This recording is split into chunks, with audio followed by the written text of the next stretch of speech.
State bank of India भारतीय state bank में 1500 पदों पर भर्ती का विज्ञापन प्रकाशित हुआ है। विस्तार से हम इनके educational qualification, age limit, exam pattern की बात करेंगे। आखिर ये 1500 पद कौन से पद हैं उसकी बात करेंगे। साथ ही नए हैं चैनल से जुड़ेंगे, चैनल को सब्सक्राइब करेंगे। दोस्तों, भारत सरकार का उपक्रम स्टेट बैंक ऑफ इंडिया जहां पर भर्ती का विज्ञापन प्रकाशित हुआ है और ये जो भर्ती विज्ञापन है कुल 1500 वैकेंसी है। आपको यहाँ पर स्क्रीन पर दिख रहा है। स्टेट बैंक ऑफ इंडिया में पद का नाम की बात करूँ तो प्रोबेशनरी ऑफिसर, यानी कि ये जो है ऑफिसर के पद हैं और ऑफिसर के कुल 1500 पदों पर भर्ती का विज्ञापन निकला हुआ है। इनके लिए यदि हम अनिवार्य शैक्षणिक योग्यता की बात करें तो इसके लिए सर्वप्रथम आपको आवेदन की तिथि पर जाना होगा। यहाँ पर देखिए ऑनलाइन एग्ज़ाम होना है और अगस्त 2026 में फेज़ 1 का अर्थात प्री का एग्ज़ाम होगा। उसके बाद फेज़ 2 यानी कि मेंस का एग्ज़ाम सितंबर के आसपास होना है।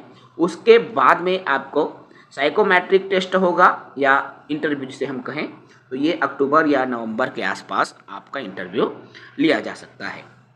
कुल जो 1500 पद निकले हुए हैं जिसका डिटेल आपको दिखाई दे रहा है, देख पा रहे हैं। पहले के पद हैं 1446 और 54 पद बैकलॉग के हैं। टोटल 1500 पद निकला हुआ है जिसमें अलग अलग कैटेगरी वाइज, जिसमें एससी कैटेगरी में 234 पोस्ट, एसटी कैटेगरी में 144, ओबीसी में 390, ईडब्ल्यूएस में 144 और यूआर में 588 पदों पर वैकेंसी। टोटल 1500 पद निकले हैं जिसमें पीडब्ल्यूडी में भी वैकेंसी आपको स्क्रीन पर दिख रहा है। इन 1500 पदों के लिए ऑनलाइन रजिस्ट्रेशन और आवेदन की प्रक्रिया शुरू हो चुकी है, अर्थात 18 जून 2026 से ऑनलाइन की प्रक्रिया चल रही है। दोस्तों, यदि आप भी इच्छुक हैं एसबीआई में नौकरी करने के लिए तो अभी आवेदन करें, क्योंकि आवेदन करने की अंतिम तिथि 8 जुलाई 2026 निर्धारित की गई है। अर्थात 18 जून से 8 जुलाई तक आप आवेदन कर सकते हैं। इसके अलावा इसका एग्ज़ाम की मैंने बात की, जिसमें प्री का अगस्त में, मेंस का सितंबर में और टेस्ट होगा आपका अक्टूबर नवंबर में। उसके बाद नवंबर दिसंबर में आपके रिजल्ट भी आ जाएंगे। इसके लिए एलिजिबिलिटी जो क्राइटेरिया है, अर्थात सबसे पहले मैं बात कर लूँ एज लिमिट की, तो 1 अप्रैल 2026 की स्थिति में आपकी जो उम्र है वो काउंट होगा और 1 अप्रैल 26 की स्थिति में आपकी न्यूनतम उम्र 21 वर्ष और अधिकतम उम्र 30 वर्ष से अधिक नहीं होना चाहिए। यदि आपका जो जन्म है 1 अप्रैल 2005 एंड नॉट मतलब 96 के बाद, यानी कि ये आप याद रखो, न्यूनतम उम्र 21 वर्ष और अधिकतम 30 वर्ष होना चाहिए। यदि आप आरक्षित कैटेगरी के उम्मीदवार हैं तो आपको अलग अलग ओबीसी में 3 साल की छूट, एससी एसटी को 5 साल की छूट, पीडब्ल्यूडी को आपको ये भी अलग अलग क्राइटेरिया में बटा है। पीडब्ल्यूडी यूआर के 10, पीडब्ल्यूडी ओबीसी 13 और एससी एसटी को 15 साल की छूट का प्रावधान रखा गया है। योग्यता की बात करें, जो इम्पोर्टेंट क्वालिफिकेशन है तो ग्रेजुएशन इन एनी डिसिप्लिन, यानी कि किसी भी विषय में स्नातक की योग्यता होनी चाहिए। साथ ही साथ आपके पास ये जो योग्यता है जो है, चाहे इंजीनियरिंग हो, मेडिकल हो, कोई भी चीज़ें चलेगी, ठीक है। इसके अलावा अन्य योग्यताओं में मैं बात करूं तो देखिए इसमें सिर्फ स्नातक ही मांगा गया है, अदर क्वालिफिकेशन नहीं है, ठीक है। तो बिल्कुल fresh BA, BCom, BSc, BE, BTech, MBBS कोई भी डिग्री आपके पास है ग्रेजुएशन की तो बिंदास आप आवेदन कर सकते हैं।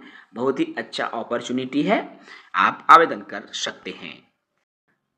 एग्ज़ाम पैटर्न की बात कर लूँ, एग्ज़ाम पैटर्न रहेगा ऑनलाइन मोड में आपके एग्ज़ाम होना है और पेपर 1 यानी कि फेज़ 1 जिसको हम प्री एग्ज़ाम बोलते हैं, और इसके जो मार्क्स रहेंगे, टोटल मार्क्स रहेंगे 100 मार्क्स के, जिसमें आपके इंग्लिश में रहेंगे 40, क्वांटिटेटिव एप्टीट्यूड में रहेंगे 30 और रीजनिंग एबिलिटी में रहेंगे आपके 30। टोटल 100 मार्क्स के क्वेश्चंस प्री एग्ज़ाम में आपसे पूछे जाने वाले हैं। इसके बाद आपके जो फेज़ 2 का एग्ज़ाम होगा, जिसको हम मेंस का एग्ज़ाम कहते हैं, मेंस के एग्ज़ाम के सिलेबस की बात करूं तो रीजनिंग और कंप्यूटर एप्टीट्यूड के 40 क्वेश्चंस रहेंगे, डाटा एनालिसिस इंटरप्रेशन के आपके 30 क्वेश्चंस रहेंगे, जनरल अवेयरनेस के 60 रहेंगे और इंग्लिश के 40। इस तरह से टोटल आपके जो प्रश्न रहेंगे दोस्तों वो रहेंगे 170 क्वेश्चन, टोटल मार्क्स रहेंगे आपके 200।